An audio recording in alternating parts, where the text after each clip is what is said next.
Bonjour et bienvenue sur Divergence, bonsoir même je devrais dire, et bienvenue sur Divergence Politique. Alors, un Divergence Politique, comme vous le savez, tous les jeudis soirs avec Nicolas Mirkovic. Nicolas, bonsoir, comment vas-tu? Bonsoir Alexis, ça va très bien, merci et toi? Ah ouais, ben, ça va pas mal. Alors, c'est un thème que tu nous as choisi ce soir et qui va être absolument passionnant, c'est de savoir finalement, alors je vais la faire un petit peu façon commerciale, tu me connais, c'est de savoir si Zelensky va perturber le défilé russe du 9 mai. Est-ce que Zelensky va envoyer les drones tout de suite? Eh bien, générique. Nous sommes en guerre.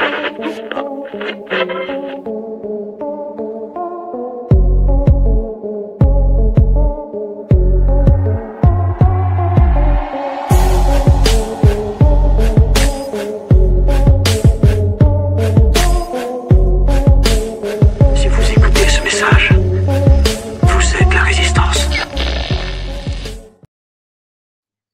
Eh bien oui, si vous écoutez ce message, vous êtes à Résistance. En parlant de résistants, Nicolas Mirkovic, c'est un sujet, alors que moi j'ai volontairement un petit peu teasé, forcément, mais qui est un vrai sujet d'actualité. Alors on n'en a absolument pas parlé dans les médias de grand chemin français. Absolument pas. Il n'y a pas eu même pas une brève sur la question. Les médias, par contre, anglo-saxons, eux, sont montés au créneau sur la question. Je pense notamment à Newsweek, qui a fait un article il y a de ça moins de 24 heures sur la question. Ça fait suite, en fait, à une prise de parole, les fameuses prises de parole dans la nuit du président ukrainien Volodymyr Zelensky, qui, sur X, donc sur l'ancien Twitter, a pris la parole sur différents sujets et a notamment parlé de cette fameuse parade du 9 mai, la fameuse parade militaire qui a lieu à Moscou tous les ans. Et là, c'est les 80 ans. Donc, il y a beaucoup de visiteurs du monde entier qui sont annoncés, qui seront présents le 9 mai.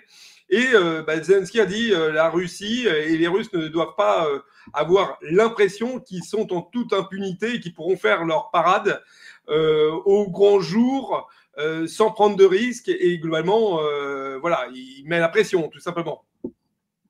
Oui, c'est clair, Zelensky met la pression. Aujourd'hui, il est en train de perdre sur le terrain. Il perd de deux manières, évidemment. Il perd d'un point de vue militaire, puisque ce sont les Russes qui continuent leur campagne d'attrition contre l'armée ukrainienne. On voit l'armée ukrainienne en est à essayer d'envoyer ou de réfléchir à envoyer des jeunes de 18 ans, voire même des personnes de plus de 60 ans. C'est le genre de réflexion qu'on a au sein de la Rada, le Parlement ukrainien aujourd'hui. Ils sont en train de perdre, et puis ils sont en train de perdre surtout leurs bailleurs de fonds. Alors les États-Unis continuent d'aider l'armée ukrainienne. Il ne faut pas croire que Trump a tout arrêté du jour au lendemain, mais on voit très bien que Trump est vraiment très pressé pour signer un accord de paix entre Russes et Ukrainiens, que Trump veut arrêter cette guerre et que la relation humaine entre Zelensky et Trump ne passe absolument pas. Trump a traité Zelensky de dictateur, l'entourage de Trump a dit des choses bien plus méchantes contre Zelensky, et on sait très bien que le courant ne passe pas.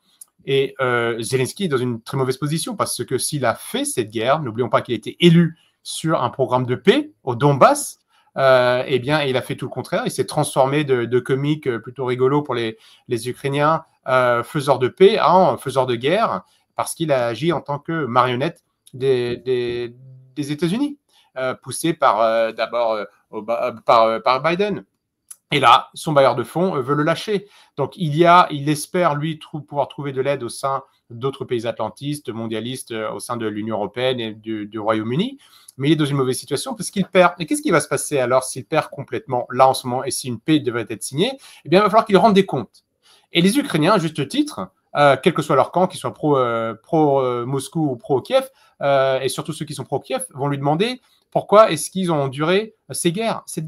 Pourquoi est-ce que, avec quasiment plusieurs centaines de milliers d'hommes morts, une jeunesse qui est décimée, avec des millions d'Ukrainiens qui ont quitté le pays, pourquoi est-ce que Zelensky a poussé pour cette guerre où, dans les conditions actuelles, l'Ukraine perdrait 20% de son territoire, quasiment ad vitam aeternam, le système serait sans dessus-dessous, complètement dépendant du FMI, de la Banque mondiale et du multinational étrangère qui viendraient reconstruire le pays, alors que si Zelensky avait juste fait ce pourquoi il était élu par une grande majorité des Ukrainiens, c'est-à-dire mettre en place les accords de Minsk II, eh bien, je pense que la Crimée serait perdue, mais le Donbass serait resté en Ukraine et on en serait resté à 14 000 morts, 30 ou 50 000 blessés, plus d'1 million de réfugiés, qui était le bilan de cette guerre du Donbass avant 2022. Il va falloir qu'il rende des comptes et puis on va regarder aussi où est parti l'argent, tout cet argent qu'il a reçu, que l'armée ukrainienne a reçu, que l'administration ukrainienne a reçu, qu'est-ce qui s'est passé.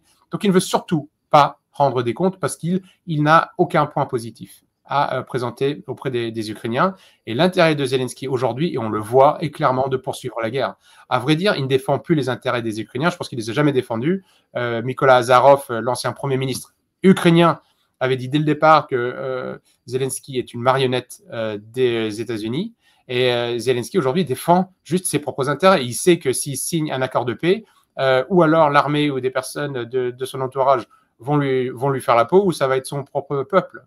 Donc, c'est extrêmement délicat. Et le discours qu'il a tenu ces derniers jours est un discours où, clairement, on voit qu'il veut mener le combat sur le territoire russe, parce que en faisant cela, c'est un système d'engrenage qu'il veut mettre en place. C'est-à-dire qu'il espère que cela va exciter les Russes, qui vont envoyer encore plus de moyens en Ukraine. N'oublions pas que Vladimir Poutine garde encore les gants. Là, pour l'instant, l'armée russe aurait pu décimer toutes les villes, aurait pu bombarder Kiev, la réduire à néant. Elle n'a toujours pas fait. Mais s'il y avait de plus en plus d'attaques sur des civils en Russie, sur de l'infrastructure civile, et on l'a vu dernièrement, le général Yaroslav Moskalik, qui a été tué dans un attentat à la voiture piégée. Il y a plusieurs mois, il y avait un autre général, Igor Kirillov, qui avait été tué également. Donc les Ukrainiens ont montré qu'ils avaient des réseaux à l'intérieur de la Russie, qui pouvaient frapper l'armée russe à sa tête. Donc ça fait quand même assez mal. Et cette espèce de menace qui plane montre qu'il est prêt à aller assez loin parce qu'il a besoin de cette guerre pour vivre. Et je voudrais juste terminer sur ce point, Alexis. C'est le secrétaire du comité de la défense à la Rada, qui s'appelle Roman Kostenko, qui, lui, a clairement dit dans une interview récente à Ukrainska Pravda que les services de renseignement et de l'armée ukrainienne étaient prêts à agir dans des opérations de commando au sein de la Russie, et même si la guerre devait s'arrêter aujourd'hui, pendant 10 ans, 20 ans, 30 ans, au-delà. Et n'oublions pas ce fameux article de New York Times qui a dit tout haut ce que beaucoup de personnes savaient avant, c'est que dès 2014, la CIA a monté 12 bases en Ukraine où elle a entre autres formé des soldats ukrainiens à mener des actions commando contre les Russes. Donc aujourd'hui, évidemment, il y a de l'inquiétude parce que on sait que les Ukrainiens, en tout cas l'armée de Zelensky, a les capacités de mener des attaques sur le territoire russe et qu'il a intérêt à ce qui est cet engrenage pour défendre sa propre position. Il a besoin de la guerre. Alors, il y a plein de choses, effectivement, que tu as abordées, Nicolas. On reviendra un petit peu plus tard dans cette interview sur la question du soutien, effectivement, américain. Là, il y a quand même beaucoup d'évolutions, notamment aujourd'hui. On est mercredi, au moment où on tourne cette émission. On parle justement de cette représentante de l'Ukraine qui se déplace à Washington avec le document, le draft signé, enfin, d'accord sur les terres rares. Et puis, on pourra revenir donc sur ce que ça peut impacter en termes de soutien américain à l'Ukraine. Mais avant ça, restons véritablement sur la question du terrorisme. Alors là, je vais paraphraser quelqu'un qu'on connaît bien ici à Divergence Politique. Je vais paraphraser Xavier Moreau qui dit toujours « le bandérisme est un terrorisme ». Et c'est finalement ça, en fait, depuis 2 ans, les actions ukrainiennes sur le sol russe. Alors, au-delà des drones qui volent de nuit pour aller s'écraser sur une infrastructure énergétique ou sur des usines, etc.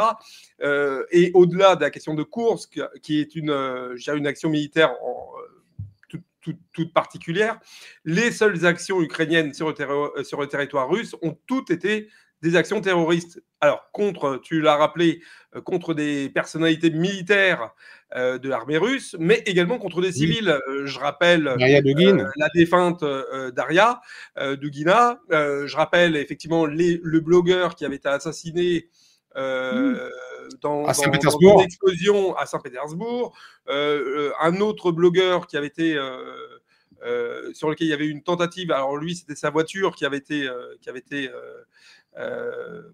j'allais dire piraté, pas piraté, qui avait été piégé, pardon. Lui était dans le sud de la Russie. Enfin voilà, toutes les actions finalement ukrainiennes sur le territoire russe sont des actions terroristes. Et je ne parle même pas de la question de l'attentat qu'il y a eu au Crocus City Hall, sur lequel il reste quand même des énigmes sur le soutien économique et financier et d'équipement qui a été fourni aux terroristes en eux-mêmes. Bref, tout ça pour revenir sur la question du fameux terrorisme ukrainien sur le sol russe. Attaquer la parade du 9 mai, là, c'est une autre étape, très clairement. C'est franchir un cap qui est peut-être effectivement extrêmement radical et dangereux pour la réplique qui serait amenée par la Fédération de Russie si ça venait à avoir lieu. Et ma deuxième question, Nicolas, c'est est-ce que de toute façon, les services secrets occidentaux sont forcément au courant si quelque chose comme ça devait se préparer? Est-ce que les États occidentaux, même Macron aussi fou soit-il, laisserait-il faire cela? Trump, j'y crois pas une seconde. Je ne crois pas que Trump informé laisserait Zelensky aller dans cette direction. Donc, et je ne crois même pas Macron assez fou pour le laisser faire. Non, Trump clairement négocie en ce moment. Donc, même s'il continue de soutenir l'armée américaine, il veut négocier, c'est clair, avec Moscou. Et la dernière chose qu'il veut, c'est une attaque sur le 9 mai, où il y a le président chinois, le président russe et le président de nombreux pays qui sont sur la place rouge. Et les civils. Et civils, évidemment, et des dizaines de milliers de civils dans les rues. Donc, non, lui, clairement, lui, il ne voudra pas, mais on ne peut pas empêcher des cellules dormantes, des cellules atlantistes qui inféodées à différents bras de l'administration et qui, eux, ont besoin de cette guerre. N'oublions pas que la politique américaine a toujours été en faveur de la guerre, toujours voulu éloigner la Russie du reste de l'Europe et qu'il y a au sein même de l'appareil américain des entités, on peut dire voyous, des entités qui ne répondent pas au président, qui dissimulent leurs véritables intentions, qui répondent à d'autres responsables et qui pourraient faire ça. Ou alors, oui, mais ça mettrait les États-Unis en situation de guerre. Ah oui, donc, mais ça ne pourrait pas être les Américains. C'est-à-dire que ces entités pourraient être au courant et ne pas remonter l'information, mais les Américains ne pourraient pas faire ça. Là, ça c'est clair, mais ils pourraient être au courant et pas remonter l'information. Il peut y avoir on sait très bien, on l'a vu avec l'assassinat de Moskalik ou de différents assassinats que tu mentionnais tout à l'heure, que les Ukrainiens ont des cellules dormantes en Russie aujourd'hui qui peuvent être activées au bon moment. Il y a des millions d'Ukrainiens. Alors, il ne faut certainement pas montrer tous les Ukrainiens de Russie du doigt, mais on sait que parmi ces Ukrainiens, il y a des cellules dormantes et que même sans passer par les Ukrainiens, ils peuvent passer par d'autres personnes, d'autres nationalités. Ils savent faire ça et ils savent cibler des personnes avec un très haut profil. Mais évidemment, si cela se faisait, il y aurait forcément une réplique russe. La Russie ne pourrait pas laisser ça passer inaperçu et ne pas répondre. Et là, forcément, et là, Zelensky serait content parce que ce serait forcément une escalade. Parce que si les Russes étaient attaqués pendant le 9 mai, eh bien évidemment, il ferait quelque chose de visible. Mais c'est ce que veut l'appareil militaire ukrainien qui ne sait pas comment gérer la situation en Ukraine en dehors de la guerre. Et c'est ce que veut une partie de ces atlantistes qu'on a même nous en France, qui veulent cette guerre à tout prix parce que pendant qu'on parle de la guerre, on ne parle pas des autres choses.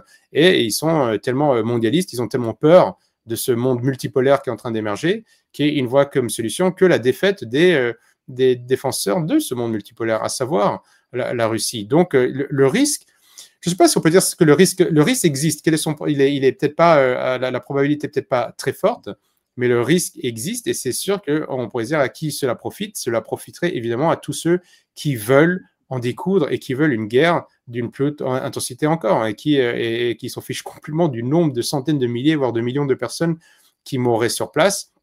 Et donc, je serais moi à la tête des États-Unis, je serais Trump, je ferais attention vraiment d'être très attentif à tout ce qui se passe et de faire comprendre à toutes les agences de renseignement et tout le cigabard derrière ça pour s'assurer que si jamais il devait y avoir un tel attentat, eh bien qu'il serait informé qu'il puisse y mettre fin le plus rapidement possible, parce qu'évidemment, ça ne fera qu'escalader la guerre. Ça sera très loin des objectifs affichés de Trump de vouloir négocier la paix.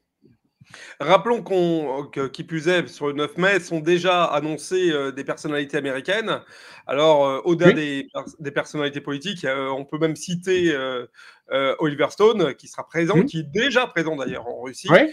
au demeurant, qui avait fait toute une série de reportages Passionnant. sur Vladimir Poutine, et puis qui avait tourné un documentaire absolument passionnant, Ukraine on Fire, l'Ukraine en feu, si je veux le traduire en français. D'ailleurs, documentaire que vous pouvez retrouver, qui est absolument passionnant, que je vous encourage à retrouver sur YouTube, tout simplement, et qui a même été traduit en français. Donc, pour ceux qui ne sont pas anglophones, eh bien, vous pouvez même le regarder en français. Donc, n'hésitez pas, le documentaire est absolument passionnant. Et il retrace l'histoire de l'Ukraine et les origines de ce conflit. Nicolas, véritablement, est-ce qu'on peut, pour clôturer la question de ces potentielles attaques terroristes sur le défilé de Moscou, donc du 9 mai, est-ce qu'on peut pondérer un petit peu le moment de folie passagère sur Twitter parce que c'était la nuit, il était tard et qu'il ne savait plus quoi dire et qu'il fallait attirer l'attention, ou est-ce qu'on doit prendre ça quand même au sérieux? Quel est ton taux de pondération par rapport au risque? Bon, moi, je pense que c'est un effet d'annonce. Donc, évidemment, c'est un communicant, il est bon là-dedans. Il veut montrer, et puis ils sont galvanisés. Ils ont tué un deuxième général. C'était quand même une action d'ordre de l'ordre de l'action organisée par les services de renseignement militaires qui montre quand même que les Ukrainiens, c'était pas mauvais. Ça, c'est descendre et n'oublions jamais que Zelensky, la nuit, peut être sous influence également. Hein. Donc, nous ne le savons pas, mais c'est probable, possible en tout cas.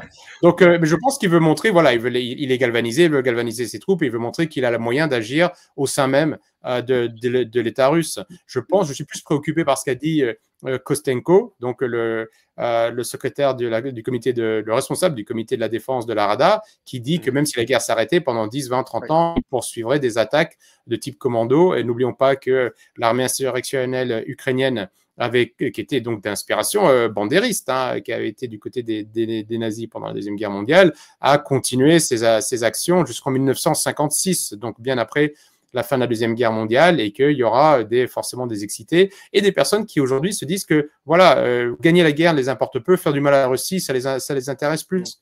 Donc vous allez, à partir du moment où ils ne gagnent pas sur le front, eh bien, faire du mal à la Russie à l'intérieur de la frontière russe, c'est quasiment la seule chose qu'ils peuvent faire, et agir par des moyens terroristes également, ou des moyens d'attaque ciblés contre des personnalités ou contre des hauts responsables militaires russes. Donc je pense que voilà, ils vont se satisfaire de ça, mais c'est une tactique en effet qui vont déployer, je pense, qu'ils ont déjà déployé, qui vont continuer de déployer pour semer la zizanie au sein de l'appareil russe et provoquer une surréaction russe qui pourrait se retourner contre Poutine à un moment où justement il est en train de négocier avec Donald Trump. Allez, pour clôturer cette première question qu'on se posait avant de passer à la deuxième question que j'ai à te poser sur la question du soutien américain, juste pour dire que quand même, ça a été pris au sérieux à Moscou, puisque Peskov, le porte-parole du Kremlin, a réagi quand même à Volodymyr Zelensky. Tout de suite, petite transition, et Nicolas, on revient avec la deuxième question du soir.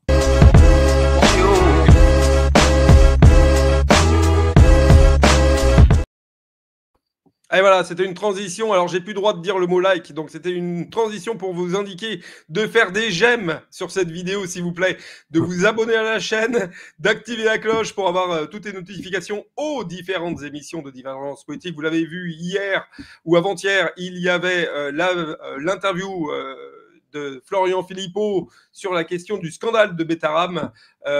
C'est pas passé inaperçu, la prise de parole de Florian Philippot sur Bayrou, où Florian Philippot demandait à Bayrou des comptes sur la question.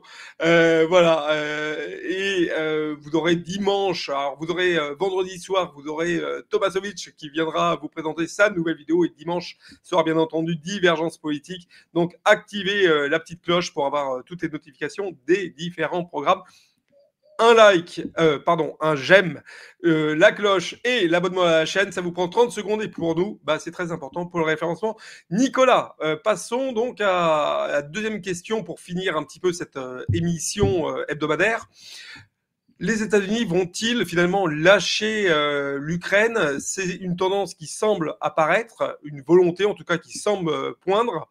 Ceci étant, on apprend ce soir que une personne représentante de l'État ukrainien est partie avec sous le bras le dossier des fameux accords entre les États-Unis et l'Ukraine sur les terres rares. Elle est partie à Washington pour apporter le document signé.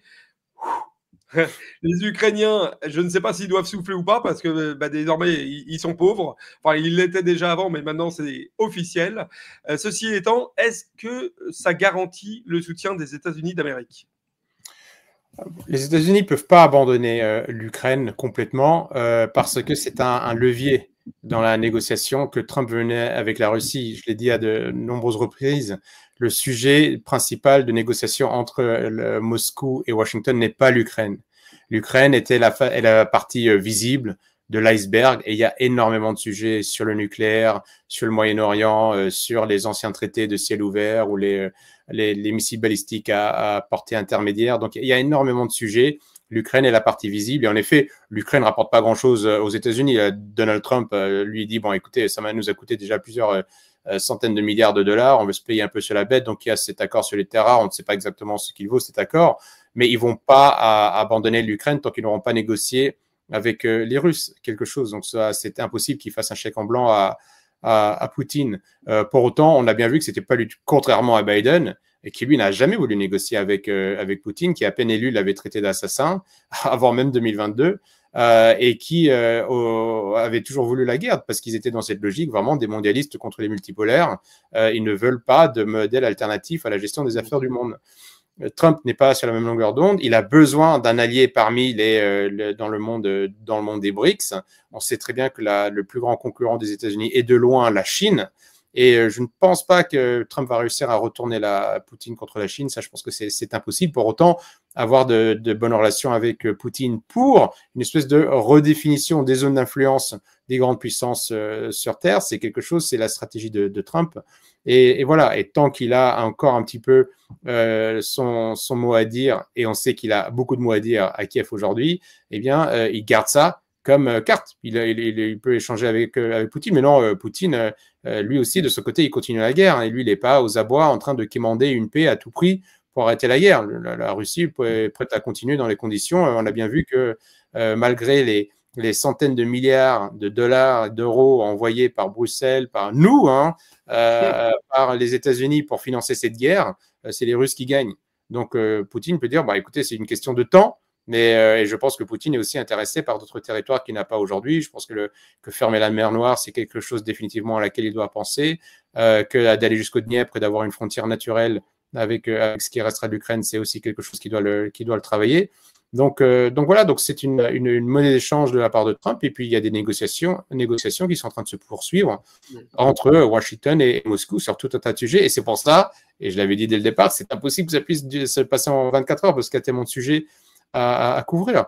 Je pense que Trump doit agir très vite, et là déjà le sujet ukrainien dure trop longtemps. Il a ses midterms qui arrivent, il doit rapporter du pouvoir d'achat aux Américains. Trump peut faire tout ce qu'il veut en Russie, avec la Russie, au Moyen-Orient, en Chine. Si l'électeur américain n'a pas plus de pouvoir d'achat rapidement, avant les midterms, Trump peut perdre le Parlement, et à partir du moment où, en tout cas, oui, il peut perdre au moins l'Assemblée nationale, et à ce moment-là, il va avoir des commissions d'enquête sur sa gestion, sur sa présidence par des démocrates, et ça sera quasiment fini, très difficile pour lui, et il pourrait perdre 2 ans plus tard aux élections. Donc, ce qui est le rêve des mondialistes qui se disent qu'ils vont résister en espérant que Trump sera battu dans 4 ans. Donc, Trump doit régler le problème rapidement parce que lui, ce qu'il veut, c'est gérer la situation avec la Chine, qui est son véritable concurrent, qui est en train de damer le pion aux Américains d'un point de vue technologique, d'un point de vue diplomatique. Et ça, c'est son vrai sujet international. Donc, ça va prendre du temps. C'est impossible que ça se règle rapidement. Et on peut avoir même une situation où peut-être que les Russes et les Américains vont se mettre d'accord sur d'autres sujets, et pas sur l'Ukraine, et les Américains vont se désengager un petit peu, pas complètement non plus, parce que l'armée américaine apprend énormément sur le terrain grâce à cette guerre, et c'est un formidable laboratoire d'expérimentation sur leurs armes, c'est une belle vitrine pour la vente d'armes à d'autres pays du monde, donc je ne les vois pas se retirer complètement. mais ne pas être aussi présent que l'a été Biden et l'équipe de Biden, oui, ça c'est clair. Alors, ce que l'on apprend quand même de l'accord qui serait signé est assez surprenant finalement parce que Trump semblait extrêmement ferme sur les termes de la signature. On apprend aujourd'hui que visiblement dans l'accord, il y aurait notamment l'annulation d'une dette estimée à 67 milliards de dollars d'équipements fournis par donc, les États-Unis à l'Ukraine. Donc déjà, c'est une première reculade. Le financement à 50-50 pour 100 milliards de dollars de ces fameux, je dirais pas des puits, mais en tout cas des mines qui vont être mises en place pour justement collecter ces terres rares. Donc les États-Unis devraient investir 50 milliards, c'est quand même assez surprenant. Et en plus, on parlerait finalement d'un contrat de 10 ans, ce qui fait extrêmement court. Alors qu'initialement, Trump parlait de quelque chose qui était sans date limite. Est-ce que Trump, finalement, un peu comme sur ces fameux tarifs, est-ce qu'il ne fait pas finalement beaucoup de blabla et beaucoup de reculades au moment de passer aux actes ? Le problème pour un commercial, c'est qu'il ne faut jamais dévoiler sa tactique. Et là, il est en train de la dévoiler, de la montrer au monde entier. Donc, il arrive avec un message très dur, il veut beaucoup. Et on voit qu'à la fin, il est capable de reculer et qu'il est prêt à céder. Donc, c'est une vieille technique de demander plus que ce qu'on veut pour essayer d'avoir au moins ce qu'on veut. Et ça c'est une vieille technique, mais un diplomate ne peut pas se servir de cette technique tout le temps, sinon on va la connaître. Donc, il doit s'en servir avec parcimonie, avec les bons interlocuteurs sur les bonnes négociations. Là, Trump est en train de montrer que voilà, il est prêt à reculer sur pas mal de points. Donc, je pense que ça ne le met pas en position de force. En tout cas, comme négociateur, parce que du coup, un négociateur. Il en a véritablement besoin pour son image intérieure de cet accord. C'est vital pour lui. Non, c'est pas vital. C'est pas vital, mais lui, ce qu'il va dire derrière, c'est que c'était quand même intéressant. Il a dit qu'il voulait cet accord, que les Américains avaient dépensé beaucoup d'argent. Et c'est vrai, le contribuable américain a financé cette guerre en Ukraine qui lui a pas rapporté grand-chose, quoi. Ceux qui travaillent pour l'industrie, le complexe militaire-industriel, oui, mais pas le reste de la population. Donc, ça permet à Donald Trump de pas perdre la face sur ce sujet-là. Et il va dire grâce à ça, les Américains vont se repayer sur la bête et donc, c'est pas négatif. C'est clairement pas négatif pour lui. Il n'aurait pas juste dû dire de mettre la barre si haut au début pour revenir à ça. Mais c'est pas négatif. Clairement, il dit aux Ukrainiens, attendez, on vous a aidé depuis le départ. Maintenant, vous allez nous aider à nous rembourser. Et le complexe militaire-industriel va être content. Les industriels, ceux qui vont exploiter les mines, vont être extrêmement contents. Donc, ça lui permet à lui aussi de redistribuer quelques bons points et redonner un bout du gâteau à des personnes avec des profils particulièrement importants ou intéressants dans l'économie américaine. Donc voilà, c'est pas un mauvais plan, c'est pas du tout un mauvais plan pour Trump. C'est juste un peu en effet moins excitant que ce que ça aurait pu paraître. Et voilà, et on voit que les Ukrainiens là-dessus, ils ont été capables de négocier aussi parce qu'ils auraient très bien aussi pu dire oui à tout ce que demandait Trump et parce qu'ils avaient peur de le perdre. Donc on voit aussi que les Ukrainiens n'ont pas si peur de Trump que ça non plus. En tout cas, pas aussi peur qu'on pourrait le croire, puisqu'ils ont négocié un deal qui est quand même pas forcément à leur avantage. Hein. Ils cèdent des terres. Donc, Zelensky s'était battu contre ça. Il y avait des lois où Zelensky ne voulait pas justement que des multinationales étrangères récupèrent les terres. Il y avait pas mal de fake news qui avaient couru sur Internet à ce moment-là en disant que plein de boîtes avaient fait main basse sur les terres des paysans ukrainiens. À l'époque, c'était faux. Et là, aujourd'hui, Zelensky, il vend sa terre. Il vend sa terre à des multinationales étrangères et c'est pas le peuple ukrainien qui va en bénéficier. Le peuple ukrainien il servira de main-d'œuvre bon marché pour ces multinationales américaines qui vont exploiter la terre et qui vont exploiter les minerais. La marge va partir dans des paradis fiscaux et ils veulent surtout pas que les Ukrainiens aient un super niveau de vie parce que sinon le coût d'exploitation de ces mines rendra l'exploitation beaucoup moins intéressante qu'ailleurs dans le monde, quoi. Donc voilà, mais c'est un deal diplomatique, c'est un deal politique. C'est un bon deal pour Zelensky et Trump, c'est la vérité. Bon. En tout cas, nous, le 9 mai, nous serons à Moscou à la parade. On croise les doigts pour qu'il ne se passe rien. Disons-le clairement, on n'est pas trop inquiet non plus. Et on vous fera le reporting. On sait notamment que nos amis de GPTV seront également sur place. Donc, il y aura peut-être des chouettes choses à vous raconter et des émissions peut-être très sympathiques et un peu folles à faire conjointement. En tout état de cause, Nicolas, nous, on se retrouve avant cela, avant le 9 mai, on se retrouve donc la semaine prochaine pour une nouvelle vision d'actualité internationale. Merci à toi. Petit rappel, encore une fois, tu vas bientôt arriver avec ton association Ouest-Est dans le Donbass pour aider notamment les civils qui souffrent, les enfants, les personnes âgées, tous ceux qui ont depuis maintenant bien trop longtemps, depuis plus de 10 ans maintenant, qui sont sous les bombardements et qui n'ont plus rien. Donc n'hésitez pas, Nicolas, à faire un don sur ton association Ouest-Est. Je le rappelle, on l'a dit dans Divergence avec toi-même et avec Xavier ce dimanche. Tous les dons qu'on va recevoir, nous aussi, sur Divergence Politique, pour ces 15 prochains jours, seront envoyés à ton association. Donc, merci beaucoup. Faites comme nous. Envoyez directement à Ouest-Est. Aidez les enfants, les personnes âgées, Nicolas. C'est exactement ça. Tous ceux qui reçoivent déjà pas d'aide des grandes ONG officielles occidentales. Et depuis 2014, je me rends chaque année, parfois certaines années plusieurs fois, pour aider ces civils-là, pour montrer que voilà, il y a que tous les Français n'ont pas une vision étriquée de ce qui se passe en Ukraine. On aide tout le monde, hein, on n'a jamais demandé aux personnes quelles sont leurs opinions, vers où penche leur cœur. On aide juste des personnes qui souffrent de la guerre et on aide surtout les enfants, on va aider les écoles, on va aider les orphelinats et puis les personnes âgées qui refusent de quitter la ligne de front, quoi, parce qu'elles elles sont dans des zones de guerre ou dans des zones pas loin de la zone de guerre. Elles veulent pas du tout se retrouver dans des centres d'accueil de réfugiés ou des parquets ailleurs. C'est leur maison, elles sont plutôt en fin de vie. Donc on leur apporte des médicaments, on leur apporte de la nourriture et on leur amène un petit peu de charité, de sympathie, un peu d'amour pour leur montrer que voilà, on milite pour la paix et que ces personnes ne sont pas seules, quoi. Eh bien voilà, c'est un merveilleux message pour finir cette émission. Bonne fin de semaine à toutes et à tous sur Divergence Politique.